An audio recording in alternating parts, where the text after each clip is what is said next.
Pays fascinant aux 1000 visages, l'Inde deviendra l'État le plus peuplé de la planète d'ici 15 ans. Pourtant, l'Inde est un géant méconnu. L'Inde a la moitié de sa population en bas de 25 ans au moment où on se parle.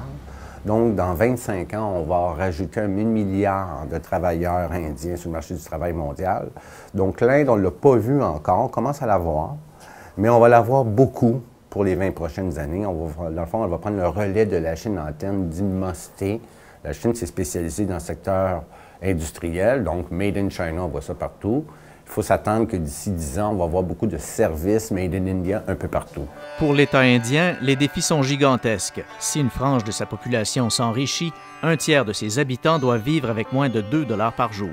Il y a un écart qui se creuse. On ne va pas éliminer totalement la pauvreté, mais on est en voie d'éliminer lentement pas vite la pauvreté extrême en Inde. Il y a encore beaucoup de travail. Il y a encore 300 millions d'extrêmement pauvres en Inde. Le peuple indien est très religieux. L'État cherche à moderniser ses institutions, mais les traditions demeurent bien ancrées et ont encore de l'ascendant sur les mentalités. L'Uttar Pradesh, il y avait une femme dalit, c'est-à-dire une intouchable, qui a été élue première ministre. Puis ils ont tenté, même les castes ont été abolies en 1955. Je veux dire, mais c'était que, comme je vous dis, il y a la tradition et la réalité. Du point de vue légal, c'est interdit de faire une discrimination de caste, mais ça se fait quotidiennement. Mais moins en ville, parce que dans le fond, on cherche avant tout un cerveau, puis son origine, c'est moins important. Au plan environnemental, la pollution atmosphérique et l'accès à l'eau sont problématiques. Toutefois, Serge Granger estime que l'Inde a certains atouts pour éviter une crise. L'Inde a un avantage sur la Chine. La seule façon du mode de vie indien est moins destructeur au point de vue de l'environnement. Je vous donnerai un exemple très simple. C'est l'Inde qui a le plus grand nombre de végétariens sur la Terre. L'Inde ne mange pas de bœuf. Bon, il y en a, les Indo-musulmans, mais je veux dire, les Indiens ne mangent pas de bœuf, ils ne mangent pas de porc. Donc, en termes d'impact environnemental simplement dans le secteur agroalimentaire, l'Inde est moins dommageable que la Chine. Au Québec, comme partout dans le monde, les entreprises indiennes prennent de plus en plus de place, mais leur présence est parfois discrète. Si on compare l'Inde et la Chine, je vous dirais que l'Inde, environ plus de la moitié de son PIB, c'est le secteur des services. C'est l'énergie, c'est le secteur du service, tandis que la Chine, c'est le secteur industriel.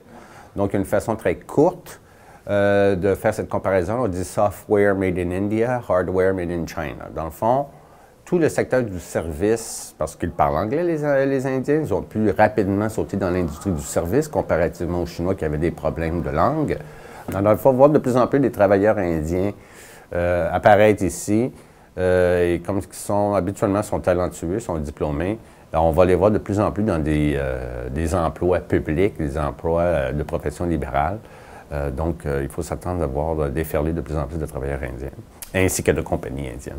En conclusion, Serge Granger croit que l'Inde pourrait contribuer à changer la face du monde. C'est clair que si on regarde l'émergence de l'Inde et si elle arrive à prendre de plus en plus de place, je crois qu'elle va renforcer, dans le fond, l'idée de démocratie, dans le fond, à l'échelle planétaire. C'est-à-dire que c'est un modèle aussi pour les pays en voie de développement.